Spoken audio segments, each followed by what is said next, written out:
bí ọbẹ̀ àkókò fi rú. tó bá fẹ́ láti àgẹ̀rẹ̀ tàbí èyí tó fẹ́ kí wọ́n yẹn ẹgbẹ́ náà kiri. In fact sinimá tẹ̀yìn à ń sọ nípa ẹ̀ látìgbà tí mo ti ń lọ sí location tí mo ti ń bá wọn ṣe location níta ní gbogbo ẹ̀. In fact nígbà tí scriptwriter Mọ́táyọ̀ Abíọ́dún lára ẹ̀kan ní lára mẹ́mbà Owótẹ̀ tí ó kọ sinimá ẹ̀ mò ń wòye pé báwo ni Ọlọ́run ṣe fún ọmọ ẹ̀ ní ọpọlọ tó lò because látìgbà tí mo ti ń ṣe iṣẹ́ yìí ó débẹ̀. tábà ní ká máa mẹ́nu lé àwọn ìdojúkọ tí àdojúkọ ní iṣẹ́ yẹn ó ṣeéṣe kí a má lè kà tán bọ̀ tí ìdojúkọ àkọ́kọ́ ni pé iṣẹ́ yẹn là wá lóògùn gan ká tó ru ọpọlọ fún dialogue iṣẹ́ yẹn ká tó construct àwọn dialogue yẹn kó tó gúnrégé so là wá lóògùn gan. Then secondly role tí mo ṣe Awórìndé yẹn yàrá especially bí tí wọ́n ti yìnbọn sí mi yẹn to God who made me ìgbà yẹn bà mí ní orókún tó yẹ pé wọ́n ní láti lọ treat mi lẹ́yìn ibi tí mo ti ṣubú sínú omi yẹn mo wound omi yẹn sá sí mi ní imú wípé for complete 10 minutes mi ò get ara but to God be the glory pé kò láì mi lọ. Èjì Ògbè ó jẹ́ sinimá tí gbogbo yín gbọ́dọ̀ lọ ra mo bẹ̀ yín ẹ má ya ẹnìkankan o. Iṣẹ́ tí ẹ ṣe wò tán yìí èmi gangan ni production manager iṣẹ́ yẹn iṣẹ́ tí ó dẹ̀ lágbára gan ni kí n tó lè jẹ́ production manager movie ó gbọ́dọ̀ jẹ́ movie tó yẹ pé ó lágbára tẹ́yìn náà bá wo movie ó jẹ́ movie tó yẹ pé téèyàn bá ń wò kò gbọ́dọ̀ sọ pé òun fẹ́ lọ momi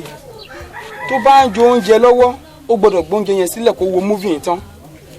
torí oríṣiríṣi ọgbọ́n ló kọ́ wa ohun tí Ọlọ́run máa ti kọ mọ́ ẹ̀dá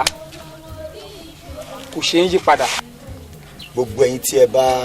fẹ́ ra késẹ̀tì ẹjọ́ ẹ má yá èèyàn ẹ jẹ́ kí oníkálukú wa kó ní nílé because nílé ayé yìí ẹ̀dọ́ mọ̀nà àti ìlà la fi ń sáré tábà mọ̀nà àti ìlà ní sáré ohun tó rí kọmọ́ mi tó kọmọ́ yín ọmọ ayò ní gbà lọ́wọ́ wa tẹ́bá rí kárátà tí mi gan play ní iṣẹ́ yẹn gan yín kó nílé gidi ibi iṣẹ́ tó ń ṣe olóyè náà mo tún direct dialogue director DOP wa PM gbogbo wọn kò easy ẹ̀tì tàǹgọ̀ pé wọ́n sanwó. inú mi dùn torí ibi tí èèyàn bá ti ní ìlọsíwájú lè mí bá wọn ń forí sí òforúkọ lọ́hùn bẹ́yìn gbogbo nǹkan tá a bá ti ń ṣe lówétech tó bá jẹ́ pé owétech ló gbé sinimá jáde ẹjọ́ ẹ bá wa rà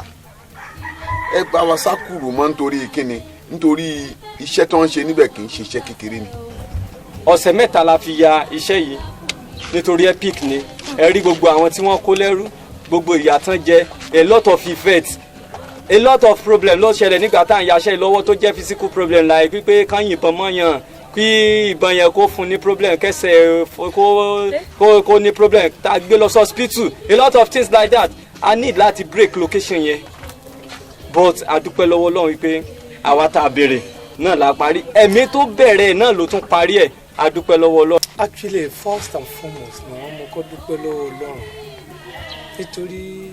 Ọlọ́run ọba ló fún mi ní àǹfààní àti oore ọ̀fẹ́ láti farahàn nínú sinimá yìí tó ogun kọ́ tẹ̀ndújọ́ kọ́ tó dìbò lè kọ́ pẹ̀lú I really appreciate God. Èjì Ògbè sinimá yìí sinimá tó ń kọ́ni lọ́gbọ́n ni.